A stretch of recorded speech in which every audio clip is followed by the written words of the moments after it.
মায়ের মতন মায়ের স্নেহ পায়নি সে, তাই নিজেই নিজে ভীষণ আপন।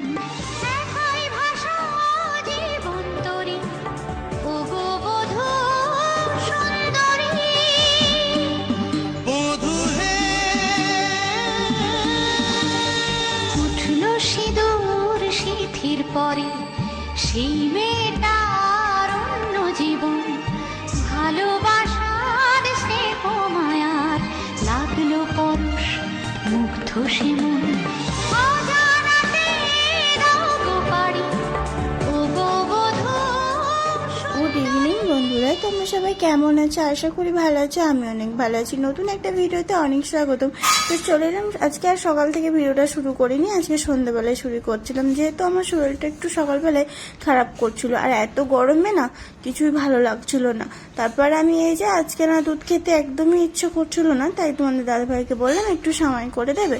তো সামাই করে দিচ্ছিল, আর আমার কদিন ধরে না খুব আলতা পরতে মন চাইছিল, কিন্তু পরতে পারছিলাম না, খুব কষ্ট হচ্ছিল। তাই আজকে অবশেষে আলতাটা পরে নিলাম, আর ড্রেসটা চেঞ্জ করে চলে এসেছি ছাদে এসে একটু ঘোরাফেরা করে নিচ্ছিলাম, যেহেতু বিকেলবেলা হয়ে গেছে আর অনেকক্ষণ শুয়েছিলাম, তো তার জন্য একটু হাঁটাচলা করে নিচ্ছি। আর সন্ধে হয়ে যাচ্ছিল বলে ঘরে চলে এসেছি সন্ধে দিতে।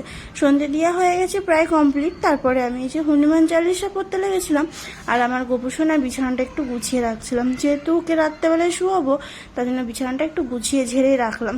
তারপর বাইরে ধূপ দেখিয়ে এসে না নিচে বসতে গেছি, হাঁটুটা প্রচণ্ড ব্যথা করছে, নিচে উঠতে বসতে প্রচণ্ডই কষ্ট হয়। তারপরে সন্ধে দেওয়া হয়ে যাওয়ার পর তোমাদের দাদাভাইকে প্রণাম করে নিয়ে তারপরে এই যে আজকে না সামাই খেতে বললাম না, সামাই খেতে ইচ্ছা করছিল, তারপরে যে আমি সামাই খেতে চলে এসেছি।